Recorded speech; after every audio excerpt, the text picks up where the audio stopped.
listening to Answers for the Family with Alan Cardoza and Matt Polachek, only on LA Talk Radio. Well, hello and welcome to another edition of Answers for the Family. I'm your host, Dr. Matt Polachek. Every Monday from 11 a.m. to noon Pacific Time, this show will bring you special guests that can inspire, educate, and entertain, while bringing answers and options to raising children today in our constantly changing future. Answers for the Family will address issues such as locating your runaway teen, family crisis intervention, building self-esteem, or dealing with addictions, and so much more. As I'm sure many of you expected to hear my buddy and co-host Alan's voice this morning, we are reminded of the reality of what he does when he's not on the air. As a licensed private investigator and crisis interventionist, he does get calls, plenty of them, and has to respond very quickly, locating a runaway teen, escorting a teen to a specialized program, or retrieving an abducted child. Now, I spoke with Alan all weekend, and I actually got to speak with him last night late, and I learned that he's been asked to locate a runaway girl whose parents believe that unfortunately she may be being exploited in one of these human trafficking rings. And if you listen to the show, you know that this is all too common, these issues that Alan deals with, but he's very qualified, and I'm glad he's out there. And I'm happy to know that when I talked with him late last night, they actually had successfully rescued the girl, and they were making the arrangements to get her to a program to help her with some of the trauma that she had gone through at the center. As everyone knows, this show, we deal with a lot of difficult issues, and sometimes, we can turn towards more positive and nice things, such as raising children. And I was a private practice psychologist for about 15 years in Los Alamitos, California, and most of my patients were kind of your average traditional families, kind of dealing with childhood issues from behavior to autism to learning disabilities, ADHD, children having trouble in school settings, stuff along those lines. And as I think about parenting and what's important to being a parent, it's really being involved in your kid's life. And I would have patients come back 3 to 5 years later after I saw them, and they would discuss, how they're doing and what's going on. And it's interesting because I would ask them a lot of questions and wonder, you were so upset about when your parents wouldn't let you go to that party, or when you were grounded for this, or you were so mad at your mom for this. And none of the kids really remember or are affected by parents becoming involved in their kids' life, whether it's through, setting responsibilities and boundaries and stuff like that. The one thing I noticed through kind of talking with these patients is that the problem they had was with the parents that weren't there and that weren't involved. Those were the things that stayed long with kids, not doing parenting and traditional type issues. And to further this kind of conversation on child development and working with families and children, we've got a very, very special guest today named Naomi Richards. Naomi was the first life coach for children working in the UK and has been coaching in the UK and throughout the world since 2004. After starting a family, she wanted a changing career. She was passionate about children, their growth, emotions, and life skills, so she retrained to be a life coach for kids. For the last 12 years, she's been doing this, and it's really truly what she loves. She's given children skills for life and empowering them to make positive changes in their life.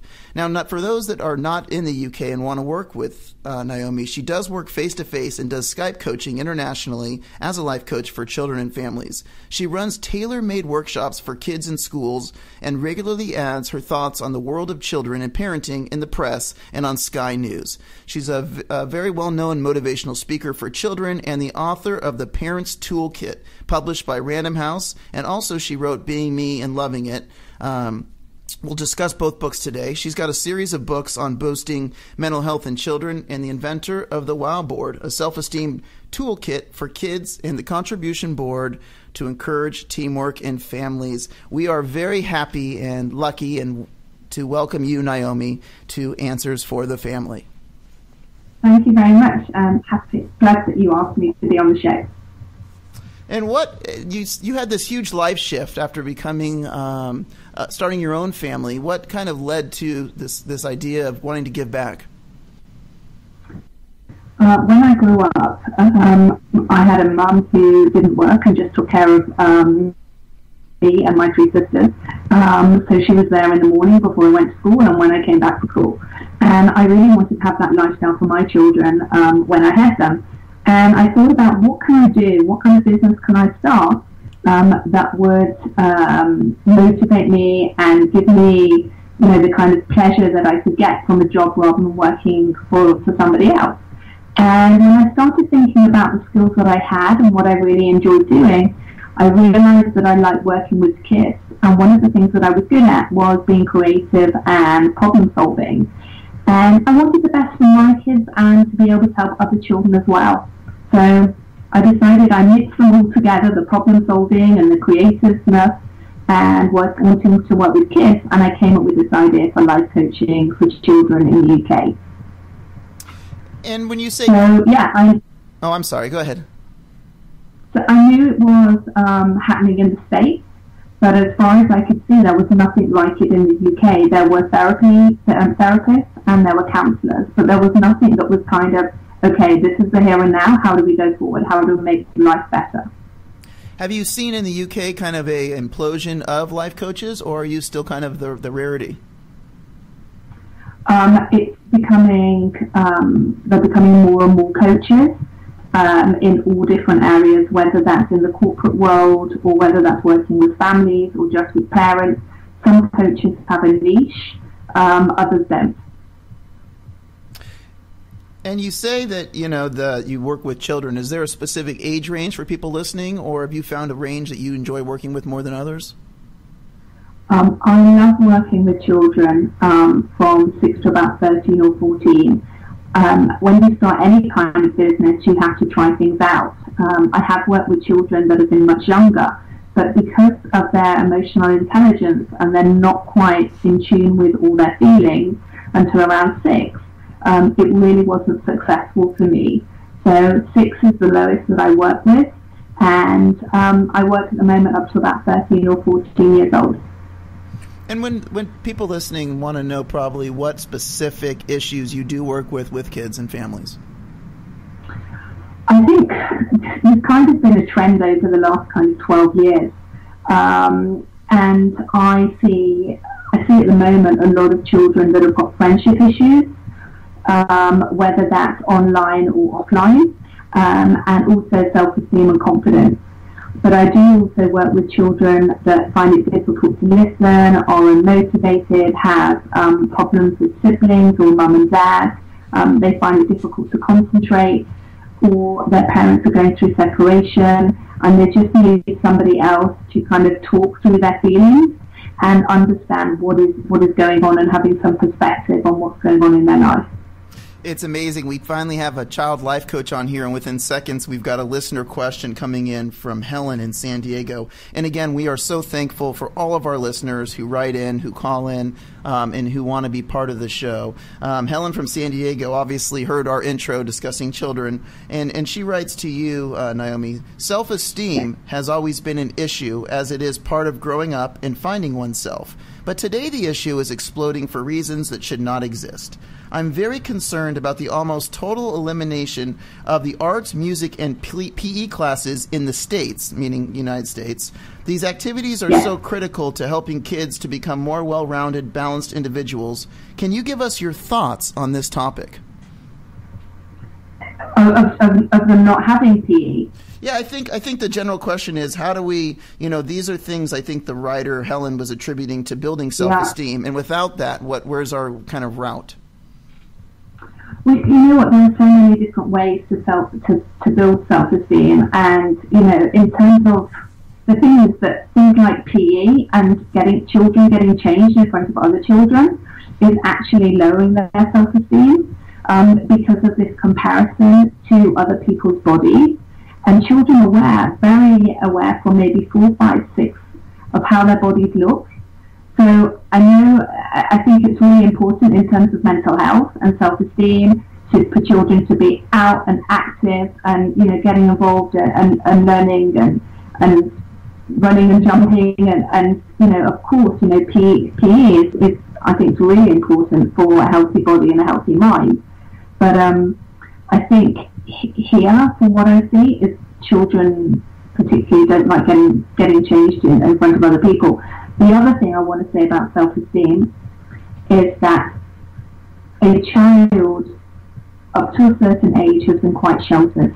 There are some children that haven't been to nursery, that have always been looked after by mum or dad or grandparent and haven't been exposed to various personality types. And a child's self-esteem starts getting to be rocked at around 5 or 6 years old, when they find that not everybody out there is as nice as they thought they were. Yeah. And it's heartbreaking when you're sitting, in front of a 6-year-old who feels absolutely awful about who they are because somebody's told them that they're bossy or they're a bully or they're ugly. It just takes one throwaway comment and that child starts doubting themselves. You're hitting on a head in my life. I've got a 6-year-old girl who she was, boisterous, happy, would run around laughing, smiling, full of energy. And in the first grade, we've encountered 1 or 2 girls in her class and throughout the school that have just kind of been mean and said mean things to her. And she gets home and I say, "How was your day?" And I see the little tear in her eye start. And I mean, as a parent, it's the worst feeling in the world. Yes, because it's the most important thing, isn't it? We want our children to be happy, and unfortunately, when their friendships aren't happy and they're having to deal with, I call them tricky people, tricky friends rather than mean, then it's how do they react? How do they interact with those kind of people? How do we get them to protect themselves from those mean words or the exclusion maybe that they're feeling from those people that they are supposed to be their friends. As far as they're concerned, there's nothing wrong with them and everybody should like them and they should like everybody else. But it doesn't seem to be that way, does it?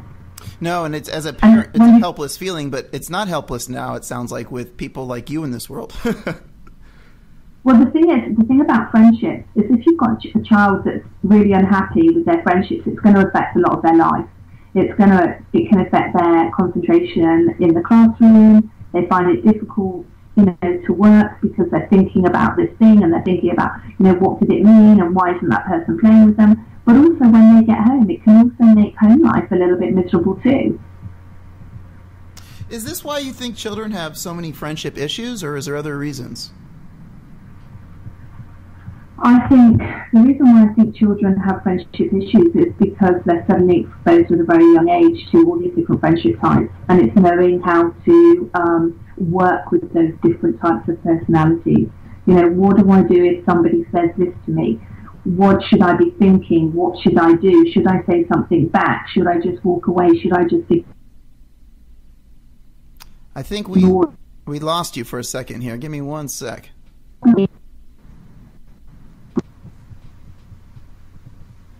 Naomi, we're having a hard time here connecting with you, so we are going to take a quick break, and we will be right back with Naomi Richards. Founded over 25 years ago to meet the needs of families in crisis, West Shield specializes in resolving adolescent issues that negatively impact the family. From preteen to young adult, we are experienced and qualified to help. We offer solutions which include referrals to a network of top professionals. We are back on Answers for the Family with Naomi Richards. We were discussing the point of, why children have so many friendship issues, and we had a small connection issue. I apologize. But Naomi, I'll re-ask you the question and let you finish your thought.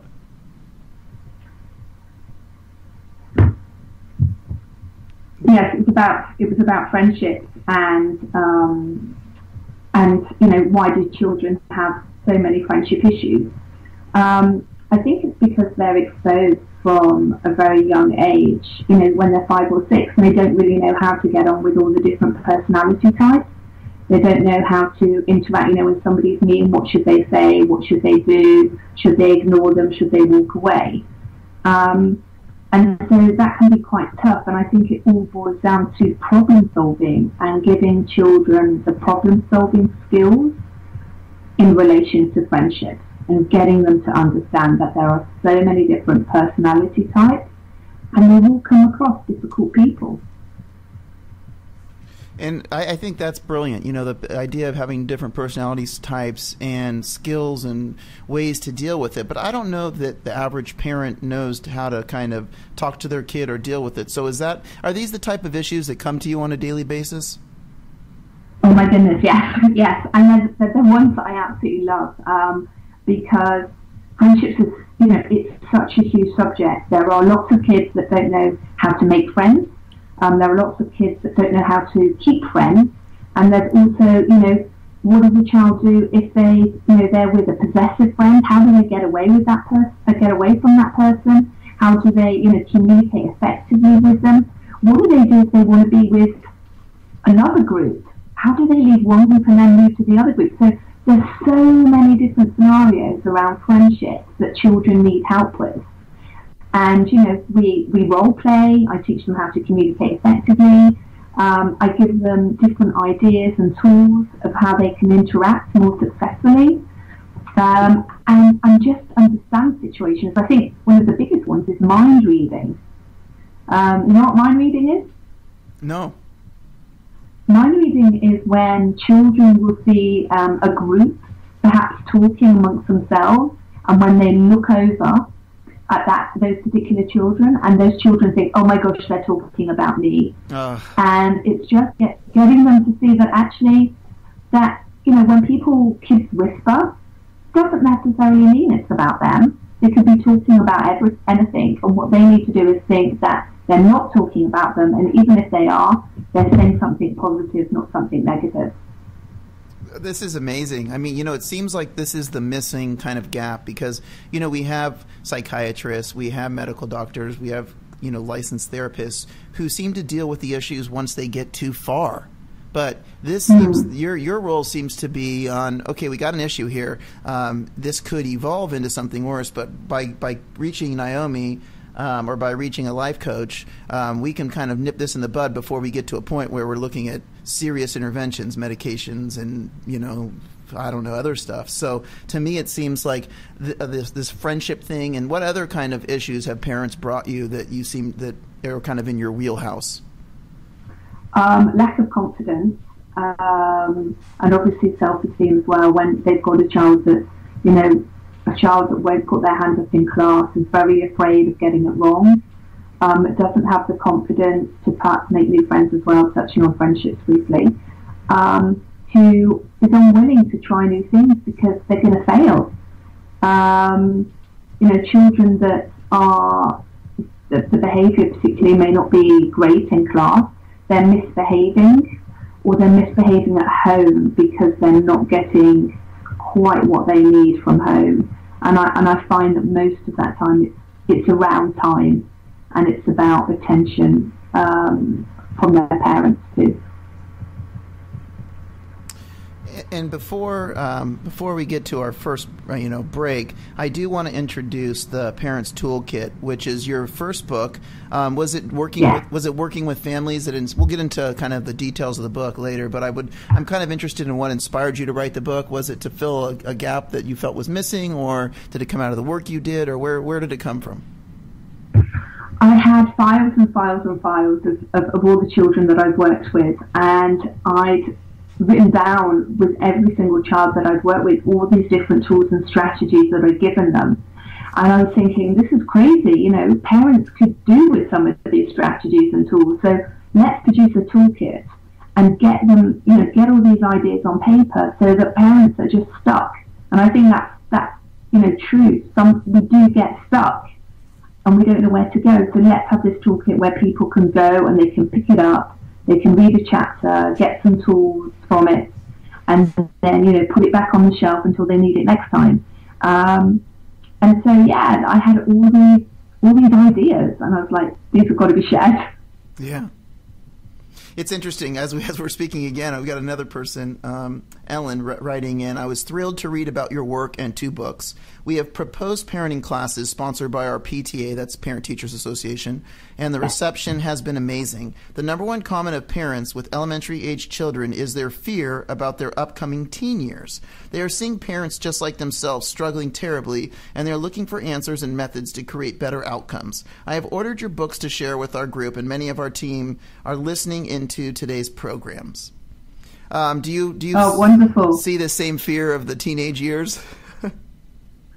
Yeah, I get contact from parents who, the child is maybe 10, 11, 12, and they can see tantrums happening already. And, it's all about communication. I think, if we can get parents and children to start having some really open communication, which is non-judgmental from the parents, then those children will come to the parents when they've got problems or they've got questions. We need to, as parents, need to know that, as children need to know that we are there for them. And we need to start building communication and great communication with our kids from a very early age. Make sure that we're connecting with them and we're doing stuff with them on a regular basis, so that they enjoy our company and they like being with us, and we show them that we actually really like and appreciate them too. It's interesting. What I hear from you is similar to what I was saying in the intro. It's truly being an involved parent and building that relationship. I know we're focusing on the relationship of the child and others, but it's really your parent, you as the parent, and your child having an open sort of relationship. And that's kind of a big point to this, it sounds like. Yeah, absolutely. Often after a coaching session, with the child's permission, I will share what we've talked about with mum or dad. And some of that will be about, the relationship that they have with their parents. And the child will often say to me that they want to spend more time with mum or dad.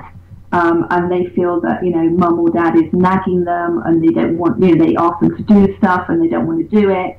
And it's just building up, I suppose, this respect and this, me asking the parents to put some time aside for their child and get them to do something regularly, so that they're building for those tricky years, really. Yeah, and they're coming. It's interesting, as you were speaking, I heard you say mom and dad, and I dropped my daughter off for her Halloween parade this morning at school. And, in the United States, I think that, fathers have come a long way. But I still, when I walk to school with my daughter, I'd still say it's 80-90% of mothers. In the UK and in the US, because I know you work with a lot of people in the US too, are you seeing more fathers involved, or am I kind of just being pessimistic? No, I do definitely see more fathers involved.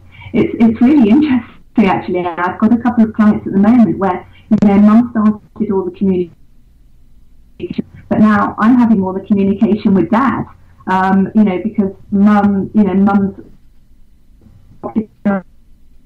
a lot of dads that will bring their children to me too. So, it's really great to see. Yeah, and I think, it's funny because I think that, people worry about, do they need a mom? Do they need a father? But as a parent, you can only be in control of what you can be in control of. And it's kind of your duty to try to make sure you're doing your part. Yeah, absolutely. I mean, we can only do the best for our children. And, there's so many great resources out there to help us to be really great parents. But, only we know our children, and we know what makes them tick. And we know how to get, hopefully we know how to get the best from them as well. And we have to use our intuition, don't we, when we parent, and go with our gut on making lots of different decisions and how we interact with them. But I think sometimes we do forget, and we need reminding too.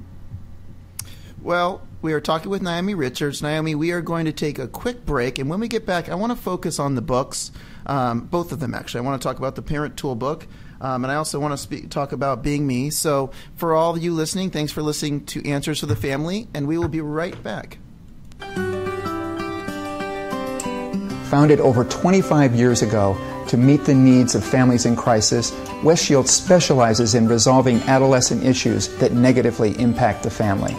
From preteen to young adult, we are experienced and qualified to help. We offer solutions which include referrals to a network of top professionals internationally that we work very closely with in the fields of educational consulting, psychology, and psychiatry. Our in-home crisis intervention care program helps to stabilize families and bring effective resolution. We are supported by our licensed investigation company that enables us to offer legal and expert services for locating runaway teens and more. Our therapeutic transportation services help to ensure that adolescents in crisis are safely provided transportation to specialized schools and programs with unmatched experience and success.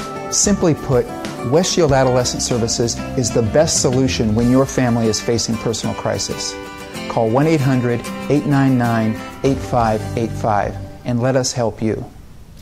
Welcome back to Answers for the Family. I am your co-host, Dr. Matt Polachek. As I mentioned earlier, Alan is out and about saving lives, but he'll be back in studio next Monday. And today we are joined, as I said earlier, by Naomi Richards. We are very excited to have you, Naomi. And we started talking a little bit about the Parents Toolkit before the break. But for those of you out there and for the people kind of in the United States listening in, I guess, and people all over the world, when they purchase the Parent Toolkit, what are they really getting? What they're getting is getting ideas of how they can communicate more effectively with their child, how they can gain cooperation with from their child. But also, when they come up with different kind of, I suppose, areas and scenarios of problems that their children are having, there are ideas and strategies of how they can help their child. For example, there's a chapter on moving from primary school to secondary school transition, as we call it. And it touches on, getting lost, homework, new teachers. These are all the kind of fears that a child will have when they're moving schools.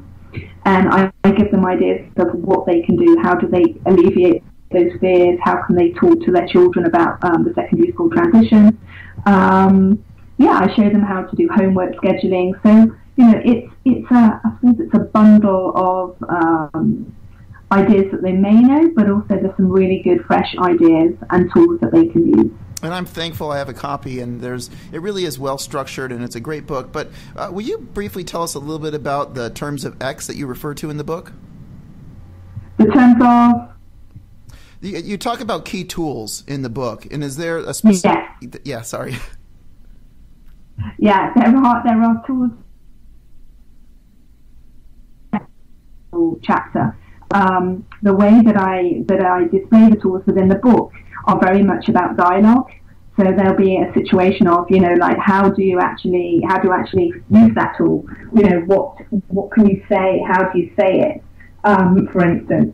So there's a tool for every single chapter, and there's at the end of the chapter, and I think at the back of the book as well, there's also a list of all the tools that you can do. So there's off the top of my head, I think there's communication tools. There's one about how to gain cooperation. There's self-esteem tools, confidence tools, etc. It's really comprehensive. And there are also case studies as well in the book. I forgot to mention the case studies. Yeah, and the way I'm looking through it actually as we're speaking, and just comprehensive of whatever would come up for a kid is in here, which is great. And then you write this book, and then you meet Julia, who I'm curious about, and you have success with this, and you write another book. Tell us about being me, Julia, and that experience. Oh my gosh, this is crazy. So, I never expected to meet Julia. Chance meeting. I went and spoke in a school. I was speaking to a group of children and their parents. And this lady, Julia, was working in the school, and she had self-published a book. And I obviously had the Parents Toolkit. I took her book, she took mine, we swapped, we both read it.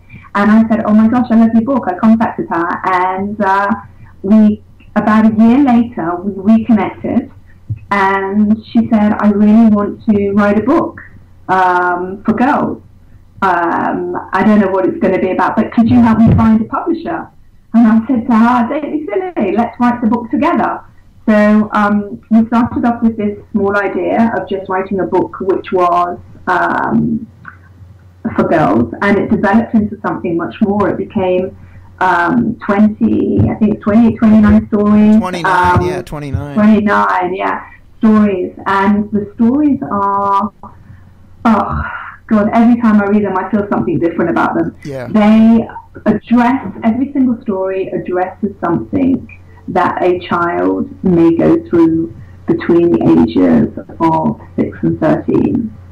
So a child may come home, for instance, and say, oh gosh, I really hate it, I really hate changing in front of other people. So there'll be a story about changing in front of other people and not accepting the way that you look and how your body is, because again, you're comparing yourself to other people. And about this person who changes their mind and kind of gets this confidence and isn't so worried about, their smelly feet or, rushing so that nobody can see their body. And the story kind of, it is about self-acceptance, and there's a lot of the stories that we focus on are about raising self-esteem, accepting yourself, problems that they may come up with on social media, body image. There's there's quite a bit on being too tall or being too small. There's stuff about, when we have learning difficulties, what do we do? How do we feel about ourselves when we've got a learning difficulty? But instead of just producing a book that was about stories that children could read or be read to, that gets them to think, oh my gosh, that story's about me. It could be about me. We've incorporated discussion points and different activities that you could do with your child. So it started off with a parenting book. We realized that it was a great tool for teachers to use in the classroom, and we've also seen that it definitely can be used for parents, and a lot of parents have been buying it because the kids really enjoy the stories, and as I said, it gets them to think there's this person that has the same type of issue as me, and look how they overcame that. Look at the strategies they used, and look how they feel now. So it's very empowering, a very strong book, I feel. Yeah, and it's really different from the parent tool book. I mean, they're two totally different and very, must-haves for any parent or young, child, basically, to read through. And we're really excited about them. And people that are listening are thinking, I want to be able to work with Naomi. I'm interested in some of this stuff. Explain this whole Skype coaching and how does it work? So I live in London, and generally people that can get to me, that can drive within kind of an hour and a half, 2 hours from my office, will come and drive and see me, and we'll have face-to-face sessions. But I also work internationally, and for people that live all over the place and just can't get to me, so we do Skype sessions too. And I do half an hour Skype sessions with the child, and then in between sessions, I have, with the child's permission, as I've mentioned before, I communicate back to the parent about what we've talked about, so that we all work together. The parent's on board, I'm on board, and the child knows what they have to do, but they have the support from mum or dad or another guardian. So Skype's brilliant. I mean, obviously the video's on because I need to see the child and their face and expressions and their emotions. And, we talk, we discuss, we do activities, we can do role play on Skype. And then I'm going to take a few notes, and they can make posters out of the notes and put them in their bedroom to remind them of what we talked about. It's great. It's great to be able to have parents and children access me from wherever they are. Alan, when he's on the show, always asks, and I finally have kind of come around and understood why it's so important. Will you share with us a success story from the Skyping or a story in your practice? I will. I will. Or more, a few. I think it's nice for people to get together. Okay, so this is a really nice one, and it really shows the commitment from parents getting on board too. So I have a parent who hasn't been very well, and therefore hasn't been spending much time with her children, and really the child was feeling very disengaged, and was wondering why everybody else kind of had these parents that were around and they didn't.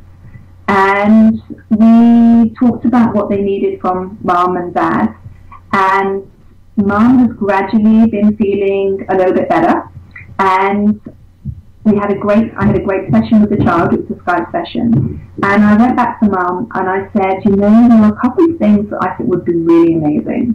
I think, definitely sit around the table and come up with some really great rules that, the children that you can all have. But also, I want you to start spending some time with your child and your children as a whole. And she's really kind of grabbed the bull by the horns. So, she's been in a place where she hasn't really been able to parent, but she sees now, and she's listening from the child telling me, she hears it from a different place. So she realizes the value that she needs to reconnect with her child, and she needs to start communicating. So I've been teaching her about the things that she can do from what the child is telling me what they need. So that's one thing. Another child that I've been working with is a slightly older girl who has been finding it really, really difficult to settle into secondary school. And I get quite a lot of these in kind of September, October time. And she's finding it really, really difficult. So I've been teaching her, how to make friends again. When was does she remember when she went into primary school, and how did she make friends then?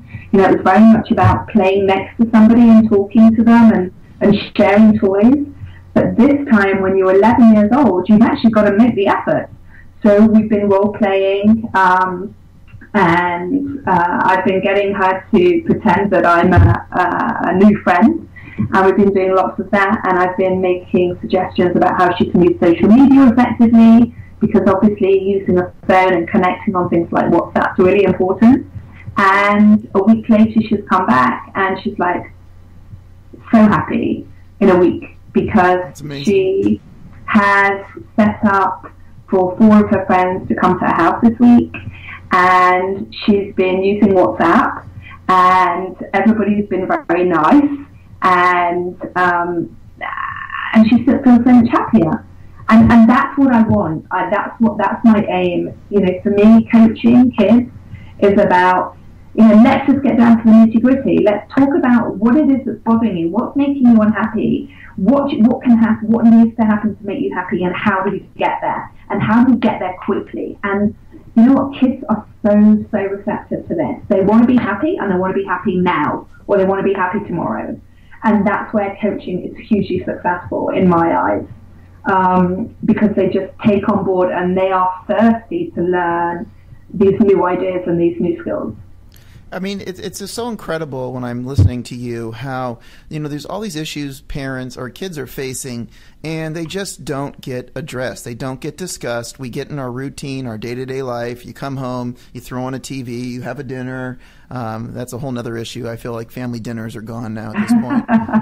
But even if we're sitting at dinner, we're not talking about feelings. There's no one's role playing out there, and you and I both know how important that is. Even if you don't have a life coach, to role play a conversation with your kid and kind of see how he responds and how he could respond. And these are old therapy techniques that just are really out the door. But my hope is that parents listening and people that read your books will start to integrate some of these really exciting and helpful tools. Yeah, I think one of the things that I think is really important, and I often remind parents about, is that, first of all, they say they're spending time with their children, but they will say to me, when I ask them, are you spending one-on-one time with your child? What are you doing? They'll suddenly realize that actually they're not spending one-on-one time with their children.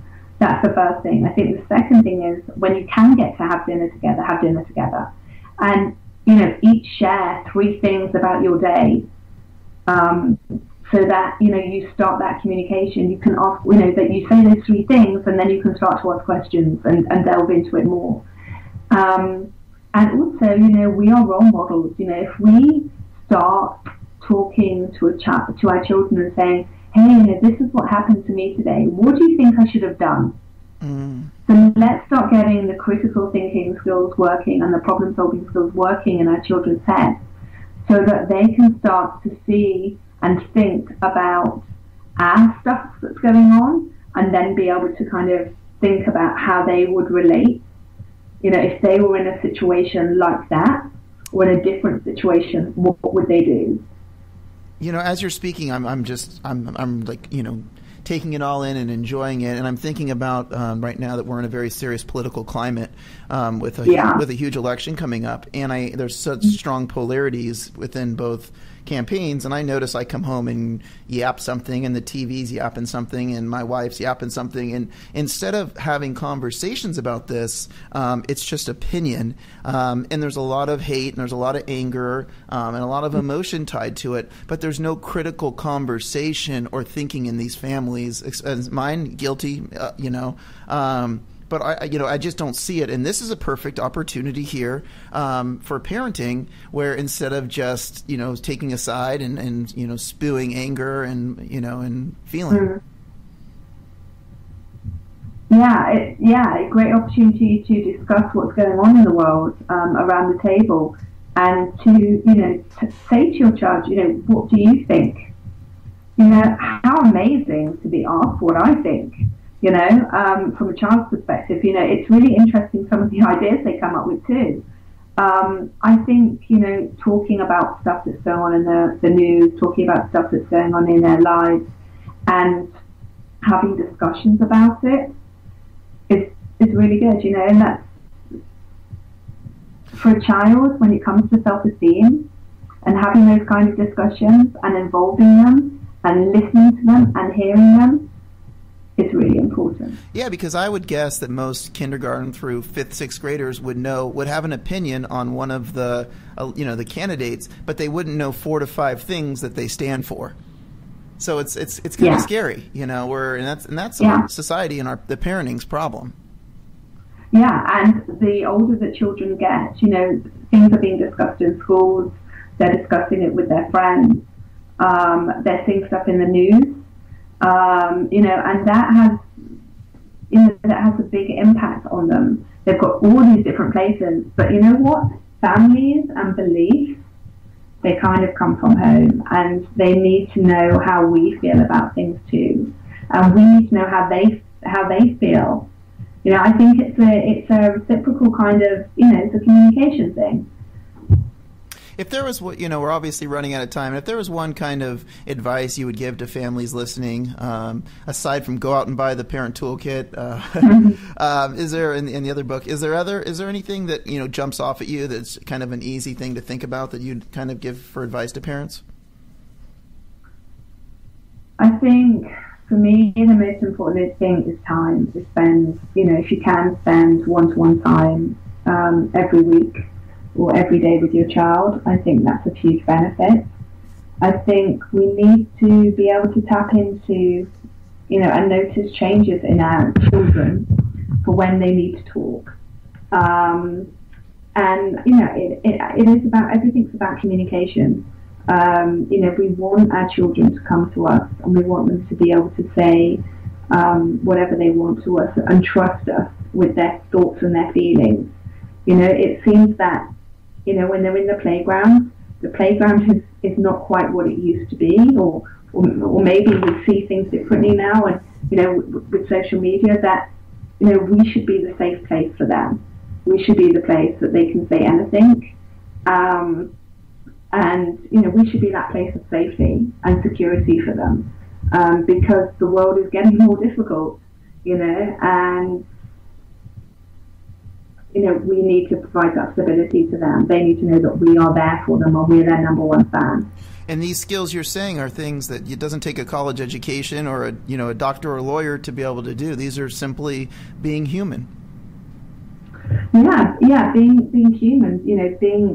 Listening to your child and helping them, navigate through life, and encourage them to try their best, and encourage healthy competition in them, and we want to be able to raise good human beings that have some strong values. They know where they come from, They know what's right. They know what's wrong. And a lot of that is going to be about them being with us. They're going to be, they're watching us. They're listening to us all the time. And we need to make sure that we are a good representation of what we want them to be in the future. Well, again, we are here with Naomi Richards. The two books, The Parent's Toolkit and Being Me, are available, I believe, on Amazon and other sites. Correct, Naomi? Correct. Yes, definitely Amazon. And to reach you for Skype sessions, how do they do that? Well, I have a contact page on my website, which is www.thekidscoach.org.uk. And if they click on contact, they can fill in a form there. Or they can email me at naomi@thekidscoach.org.uk. And obviously, they can go on the Answers for the Family website and connect link-wise to you. Naomi, thank you so much for spending time with us. My pleasure. Thank you very much for having me. By the way, what time is it there? It is 6:45 in the evening. Okay, so we're just getting started here, and you're going down. I'm just about to go out. It's Halloween. Oh, all right. Well, have a great Halloween, Naomi, and thank you for all the knowledge and help, and have a great year. Thank you. Take care. Bye. And for those listening, please be sure to put us on your calendar and tune in next Monday when our guest, Paul Aubin, author of the new book, Secrets of the Father, shares the true story of his search for his birth parents that lead to a discovery, a scandalous cover-up. And if you missed or want to share our shows with your friends, please visit our archives of past interviews at answersforthefamily.com. You may also subscribe or resubmit your name to download your free copy of the Attitude of Gratitude Journal, your 21-day guide to achieving the quality of thankfulness through self-discovery. And the next time you're on Facebook and Twitter, please remember to stop by our page and check some of our latest posts. And if you like them, please like us and spread the word. Thank you all for listening. We're excited to have Alan back in the studio next week, and we appreciate everyone listening to Answers for the Family.